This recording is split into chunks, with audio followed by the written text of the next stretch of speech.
two-state solution clear while rejecting calls to condemn Palestine for the Hamas attacks, stressing Washington will not be able to pressure Beijing into towing its line. All right, I'm joined now by Nelson Wong, Vice Chairman of the Shanghai Center for RIMPAC and International Studies. Nelson, great to have you here in the studio with me. Why do you think China's commitment to a two-state solution for Palestine and in Israel is being met with such resistance from the U.S., which previously has supported a two-state solution as well? Well, I think it actually shows China's foreign policy has always been the same, in a sense that it deals with all international affairs with its commitment for peace and development for the world, actually, for what's going on in Israel. The conflict between Israel and Palestine is quite devastating at the moment. But you see, this is how China reacts to anything that is happening around the world. China doesn't take a side. China doesn't take a side. Whenever there is a conflict, it's always there to call for peace first.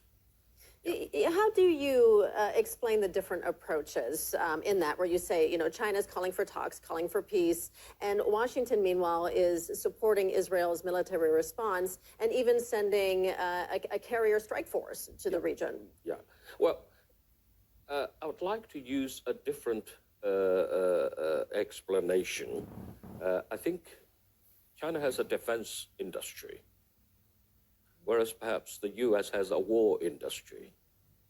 So this is the major difference between the countries. So that's why whenever there is a conflict outside, China around the world, what China calls for is always peace talks first. Let's don't fight. Let's talk, solve the problems through peaceful negotiations. This is always the approach and attitude. Mm-hmm. Yeah, and the U.S., as we know, has also been accused of fueling global confrontations, talking about Taiwan and China, for example, which you know very well about. What do you think Washington's true aims are? Well, I think it has a lot to do with the way the United States operate as a country and how they look at the world. As a Chinese, I'm quite surprised to see that the Taiwan issue has been played up and cooked up again and again by the U.S. government. Because after all, what is going on? It's part of China. Every country that has signed up diplomatic relations with China all recognize the One China policy. Mm-hmm. And even today, the U.S. government, the White House, still recognize that. This strategic ambiguity, what is this? Mm-hmm. You recognize that there is only one China and Taiwan is part of China. Well, on the other hand, you are still sending weapons, selling weapons to Taiwan, which is quite ridiculous to me.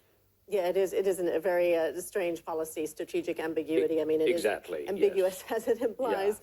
Yeah. Beijing has actively pushed back against pressure from Washington. How do you see the development of U.S.-China relations going forward because of all of this?